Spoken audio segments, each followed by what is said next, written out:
Michael Kiki from Michael's Playwriting and Acting Workshop and Online Workshop. And tonight we're going to be reading Harry Potter and the Goblet of Fire, Chapter 1, The Riddle House, by J.K. Rowling. Chapter 1, The Riddle House.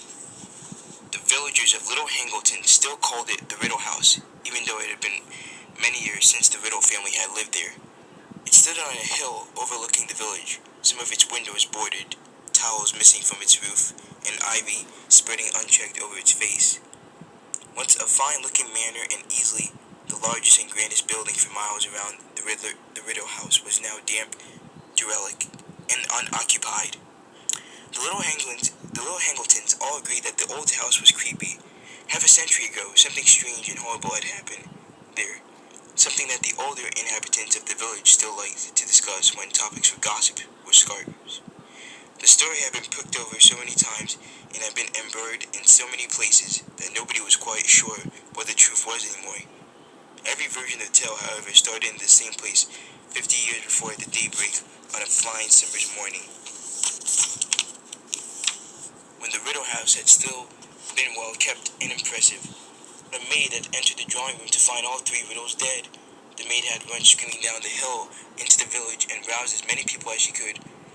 Lying there with their eyes wide open, cold as ice, still in their dinner things. The police were summoned, and the whole of Little Hangleton had seethed with shocked curiosity and ill-disguised excitement. Nobody wasted their breath pretending to feel very sad about the riddles, for they had been the most unpopular.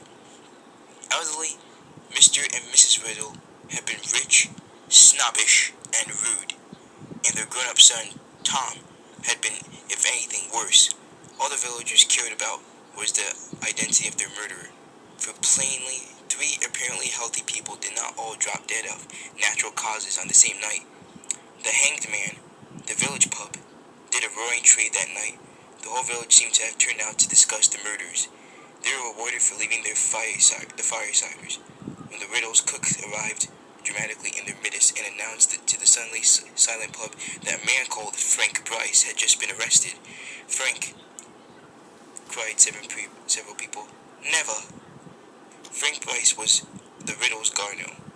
He lived alone in a rundown cottage on the grounds of the Riddle House. Frank had come back from the war with a very stiff leg and a great dislike of crowds and loud noises, and had been working for the Riddles ever since. There was a rush to buy the cooked drinks and hear more details. Always thought he was odd, she told the eagerly listening villagers after her fourth sherry. Unfriendly like. I'm sure if I've offered him a cup of once, I offered it 100 times. Never wanted to mix it. He didn't.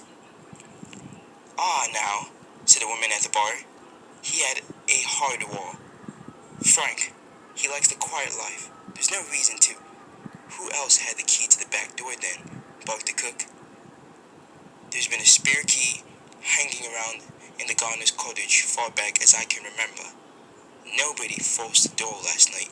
No broken windows. All Frank had to do was creep up to the big house while we was all sleeping. The villagers exchanged dark looks. I always thought he had a nasty look about him. Right enough, grunted the man at the bar. War turned him funny, if you ask me, said the landlord.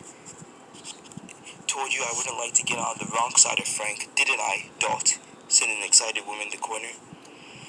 Horrible temper, said Dot, nodding fervently. I remember when he was a kid. By the following morning, hardly anyone in Little Hangleton doubted that Frank Bryce had killed the Riddles. But over in the neighboring town of Great Hangleton, in the dark and dingy police station, Frank was stubbornly repeating again and again that he was innocent, and that the only person he had seen near the house on the day of the Riddle's death had been a teenage boy, a strange, dark-haired and pale. Nobody else in the village had seen any such boy, and the police were quite sure that Frank had invented him.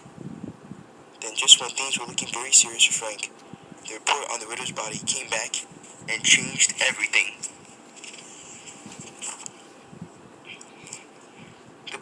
never read an audit report.